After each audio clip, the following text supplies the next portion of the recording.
anybody hear me? This is Stephanie with CSG. I can hear you. Great, thank you, Stephanie. I'm looking to see if there's more on for the that sit on the committee. Good morning, Jonathan. How are you? I'm doing well, thank you.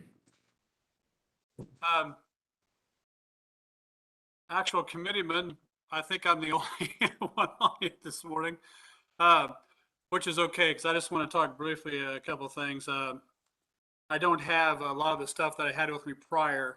I'm no longer with the police department, but I have most of the stuff with me here at my house with me for now. One of the things that Patrick sent out to everybody and then Natalie sent for us. Did you get that, Jonathan? It was about the registration. Yes. I guess I'd like some of y'all's opinion on it as well. My opinion as on the law enforcement side, I know we'd like to keep registration. Now, when it comes to the drug registration, I think there's room there to where obviously it's very hindering to some, and it's not like they're not charged with rape or something like that unless it was an underlying or something. But I have a hard time thinking anybody ever plead that away at those kind of charges. If the registry would stay, but accessible for law enforcement, like in a database instead of a public thing. I don't know that most of us in our town know where our drug dealers live, and if there's a huge concern, we talk to neighbors anyway, and they watch things for us. What would be your thought on that?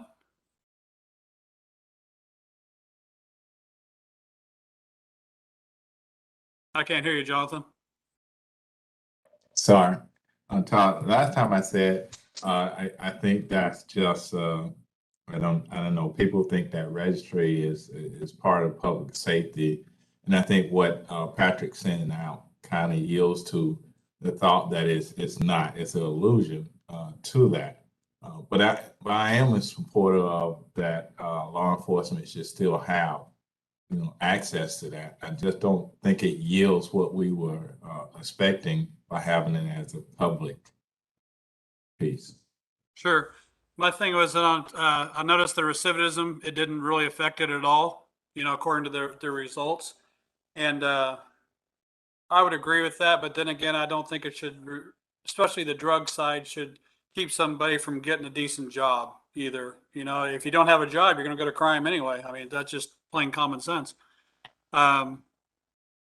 So stuff like I think we need to put that in the final report about that. And that's probably what I'll put in there. What I want to do is Sheriff Carr is going to help me put it together next week. And that'll be in there on the drug side.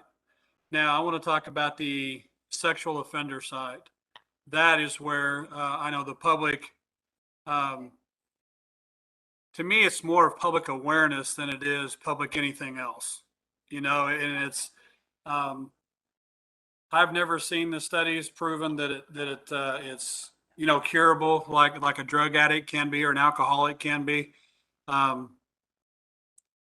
know that one, I know that law enforcement would probably have a huge pushback on, but I think there's room on the other one.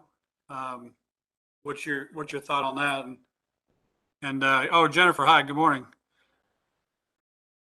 You guys can jump in anytime you like.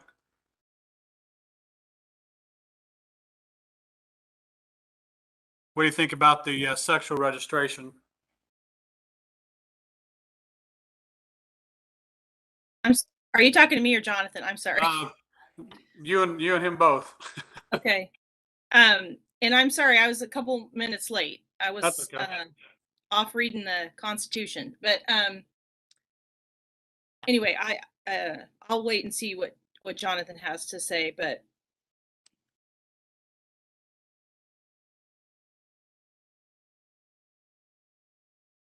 I can't hear you, Jonathan. I'm sorry. It's okay. All right. I know people want to know about that sexual registration. And I think the general public outside of law enforcement wants to know. And I think people go to that site frequently, more than looking up drug offenders. So I think it has its purpose. I don't know if we don't have the capability of at this point, I think, of removing people from that list off of a period of time if they have the appropriate behavior. My thought process that would be the best avenue is give them an option after a period of time. People might not be at ease with that thought or that perception. So, Like a 10-year rule, if you've not offended in 10 years, to be able to slide off the public site. yes, I think that gets Kansas' position better than we are now in comparison to a lot of other states, but it just doesn't totally take it away and give that shock value. Okay.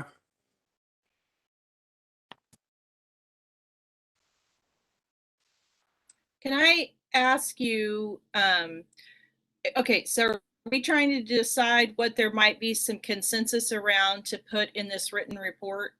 Yeah, I've kind of got some consensus before, but with the information that you sent back out and what Patrick sent back out, I just wanted to go through it because just the different disciplines that we all represent, we're probably not going to be equal on both sides on the agreement.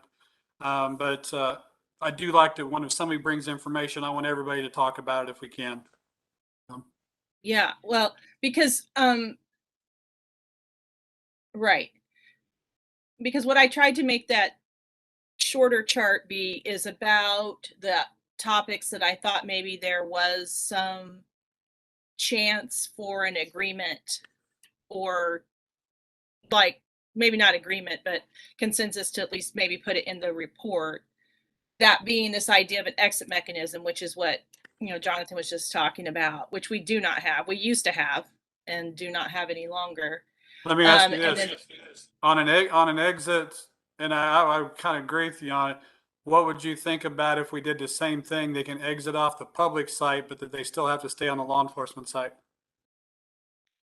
well, The only reason I mean, say it's- that is because of what they're talking about for if people can be cured of those type of crimes, of how many crimes have happened in the past of somebody many years later, something happening to a child. There's a database that you can research of past offenders, not a public site, but available for investigations.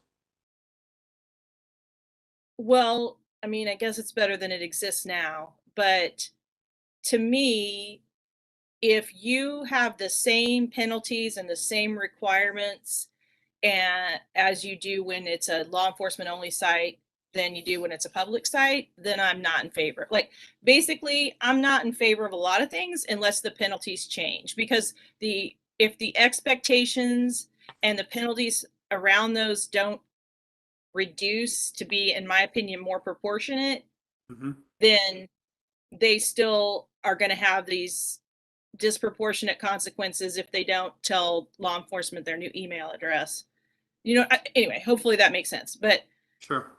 but as you said, I mean, there was a time in one of these bills where what we had gone to propose was removal of the registry after 5 years or something, and then it got amended to be well, let's make it law enforcement only or something like that. So, I mean, it's definitely better. And as you said, Chief, it's going to be easier to get a job if it's not public. Sure. Because honestly, I'd wonder about, look at the sentences that already been passed for lifetime registry. I mean, they've already got it for lifetime. I'm not sure how they can even go back on all those and to put that limitation on them. But if they still have the registry now, I'm all for keeping the registry at certain times and certain ones off public site. But I would like to keep one as a law enforcement. And then when it comes to penalty wise, that's what the debate at the floor is for. That's where all the groups can get together. Then the legislature can decide on the penalties on it. But I would think that we could all come to common ground on availability of the information. to either us or law enforcement or to public, I mean. So that's kind of what I'd like to put into the final. And then when we submit the report just to the, I think first here in October, we have to submit it to the whole commission. Then they can vote up or down or add or subtract from it as well from there as well. So it's that's kind of what I'm looking to do with that there. If anybody doesn't have any heartburn on that side of it anyway. I don't want to get too far into the weeds because they'll debate it forever and nothing will ever happen on the floor. Just my opinion anyway. So, okay, so let me make sure I understand. So is there any, do you envision putting into the report that that there be some discussion or whatever around making the penalty for failing to comply be something other than it is now? We can put it into the report to have it looked at, that it needs to be studied to whether or not lessening it would actually help it or not. Because I'm quite certain the stats are out there somewhere. I mean, that's one thing I love about using the CSG. I mean, the stats they have at their fingertips is phenomenal. And I don't mind putting in something referencing that at all. I really don't. What it does, it gives their legislative area time to decide. So.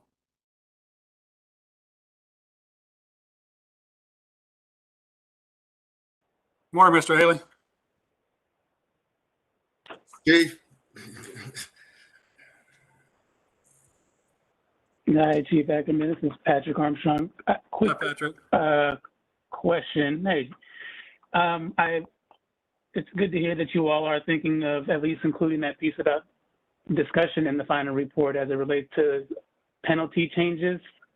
And I'm thinking about the changes you all recommended last year as it relates to certain offenses that were a little bit, there was some room to improve them. For example, I remember the electronic monitoring. There was if you had electronic monitoring bracelet and you removed it or something on those lines or tampered with it, the penalty at one point was a little higher, and then you all as a committee agreed that maybe it was level 5 at one point, and y'all reduced it down to a level where the penalty made more sense for that type of offense. There was a few that fell into that category, and this is one of those. And I don't know that you need a lot of new stats to include in the report, but I will say there might be a couple of examples that, and I'm sure Jennifer knows these, and I think she's mentioned them on these calls, where she says something like, if you fail to register, the penalty is equal to someone who committed arson or some other offense that is a little bit more severe and extreme, that everyone agrees that they don't quite align. And I feel like if you just mention a couple of those pretty explicitly in the report, that gets the job done for the folks in the legislature to see what the actual issue is. Like, you're comparing failure to register to someone who committed arson. That doesn't seem like the right type of proportional response to that. Or failure to register to something else pretty severe, that doesn't seem like a proportional response. And if you list a few of those things out, I think it'll make it clear for the folks in the legislature what the issue is that's trying to be resolved. So I just wanted to mention that, and maybe I should confirm with Jennifer that type of thing exists, or that she can think of a few offenses that can get dropped in there, because that probably makes your job easier. Let me ask you this, Jennifer. Are you talking, I know what you're talking about, because we talked about the very disproportionate, but what about sexual crimes for failure to report or failure to register? Yeah, no, I mean, I think that the penalty's too high for everyone. And in fact, if you, there are quite a few, well, I don't know if I can say quite a few. Like, for example, there are people who get convicted of like aggravated sexual battery. And the offense of committing aggravated sexual battery is a level 5. But the penalty for them not reporting all of their information in a timely fashion is 1 level lower. And so, but so that's one example of how they're actually kind of close. I mean, but then there's obviously lots of sex offenses where they're off grids, and those folks are presumptive life sentences. So the people that realistically we're talking about being out in the world and registering aren't those higher level people. They might very well be people who were 19 and the other person was 15 or something like that, because the higher level people are in prison. We're talking about lower level people that would be out and about in the world. So I guess to answer your question, Chief, I think the penalties are high regardless of why you register. Okay. But to Pat, which, you know, maybe not everybody's going to agree with that, but the fact is that if you are a certain kind of, I mean, you can have, to use Patrick's example, if I have an ankle bracelet that is a condition of my bond, and I'm charged with a level 9 theft, or I'm charged with a level 2 reckless murder, me cutting off that band is the same penalty. It's only different if I'm charged with a misdemeanor, I think. And maybe that's not even the law yet. Maybe well, maybe that just changed. I can't remember. But the point is that when they don't change your severity level of cutting off your bracelet or escaping from prison based on what you were wearing that bracelet or in prison for. And so I just think that it makes sense to have everybody have the same penalty for failing to comply with all the parts of KORA. But to get a little bit off of your question, Chief, but about what Patrick was talking about, I mean, constantly I see where a person is looking at more time for failing to comply with KORA than the thing they register for. I mean, I just did that case this week. In fact, I've done two, because if there's a ton of people who register for aggravated assault, which is a 7, but failing to register is 1 level higher than that. So I got a guy who's in prison for 110 months, and he registers for something that he did 25 months on. That happens constantly. So you're saying you're not against the registration, but it should be proportionate to what the crime is and not just a blanket statute for it. In this particular instance, what I'm saying is, I mean, for the purposes of this discussion, I'm against a lot of things, but for the purposes of this discussion, that doesn't surprise. Exactly. So, but for the purposes of this discussion, what I'm saying is, I don't think it should ever be a severity level 6, 5, or 3 to fail to comply with the Offender Registration Act.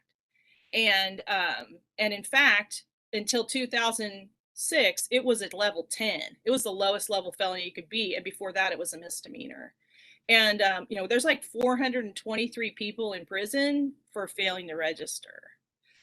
So that's a lot of people, I think. But anyway, so my point is, what I'm hoping that this committee would consider is recommending that the penalty be less. Now, whether you like how it looks in the current version of that's of the bill that, oh, I just hit the wrong button, of the bill that's in corrections, which is 2349, I think. Now, whether you like those penalties or not, those are the ones that, you know, the committee settled on, that were still stricter than the ones that the Judicial Council had discussed. So I don't know if you like those numbers, but if nothing else, if this committee would just say, it would be willing to say that the current penalties are disproportionate to the offense and they should be lowered, I'd be thrilled with just that notion. Okay. I'll tell you what we're going to do is, like I say, I'm going to put the report together, and Sheriff Carr is going to help me since I'm no longer at the PD. And hopefully sometime next week. And what I really want to do is I'm going to send it to all the committee members, and she'll obviously make it available to all the ad hocs as well. And then when it comes to, I forget the date in October, we have to have it ready for the commission by. And I would like to have all of our debates done by then. So we may call another one once it's done. That way everybody can look at it, bring it back. We'll mark it up. Hopefully have a consensus. You know, you're right. There's some things we probably won't agree on, but I think we can get close to it, and then we'll send it up from there. So does anybody else have any, I think there's only 2 things I really had this morning. Let me make sure here on my list.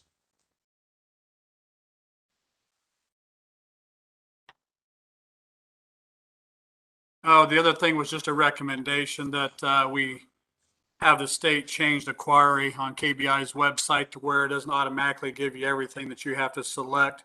And the only reason is for statistical reasons. We have it at our fingertips. Why not have it? And it's not going to cost them anything to be able to, if they can run those stats for a year, that'd help us a lot, I think. So, anybody else have anything? I didn't want to take very long today because we're hopefully bringing this to a close here. Jump on here if you do. I thank you guys for all your help and jumping on here today. Only a couple days notice, but. Can I ask you one more thing, Chief? Sure. Just because You okay.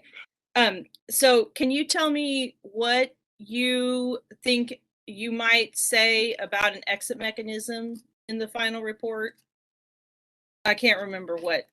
Like, do you have? to be honest, I want to confer obviously with the law enforcement side and I know I've got your guys' side.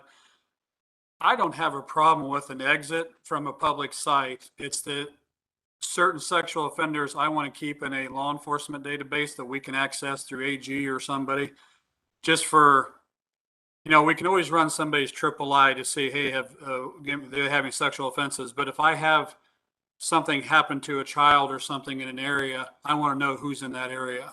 Then it helps us narrow some things down sometimes, and or eliminate right off the bat.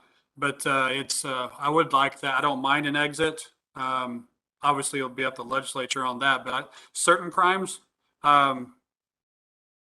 lifetime already. There's a reason I'm sure that they were given lifetime. But I know not everybody would deserve lifetime on that. I mean, I can't tell you how many cases in 30 and a half years that an 18-year-old had sex with a 15-year-old in high school, end up even getting married and having children. We have some in town, but yet her husband is registered because it happened.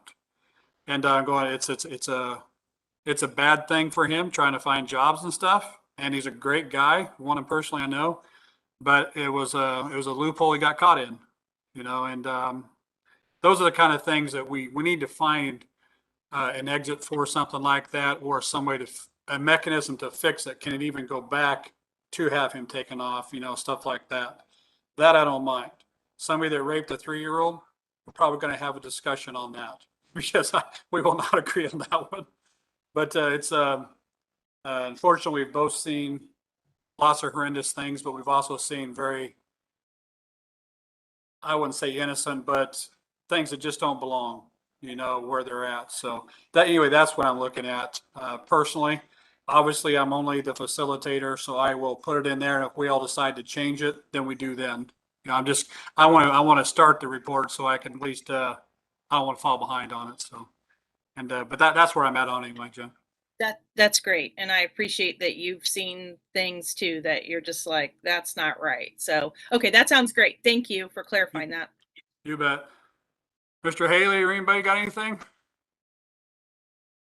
Nope. Nope. Thank you, Chief. I appreciate it. I appreciate the discussion. I log in not as an official member of the subcommittee, but because this dialogue is crucial, and I don't want to lean too heavily on recapitulating what you and what Jennifer Roth have gone over when we have the discussion before the full committee, and it's going to be important. And I don't want to lean on CSG too tough. I hope Patrick will come back and bring it back in. But this dialogue is crucial, and I'm glad to hear the examples of where the registration is clogging, frankly, as far as I'm concerned, the bed space, and where in fact that registration shouldn't fit because of the crime or the allegation of a crime that, whether it's Romeo and Juliet or what have you, should never have been listed in the first place. So I appreciate the dialogue. Natalie Nelson is our researcher who's on here, and I don't want to rely on her expert memory all the time when we get back to this discussion after it comes to the full committee. And I appreciate your indulgence in letting me sit in and be a fly on the wall. Yep, anytime. You betcha. Thank you. So does anybody else have anything? If not, I'll go ahead and close out the meeting. Thank you. And once I get back next week, we will start putting the report together, and I'll start sending drafts out for everybody to take a look at. Thanks, guys, for joining me. Thank you. Thanks, Take Chief. care. Have a good weekend. You too.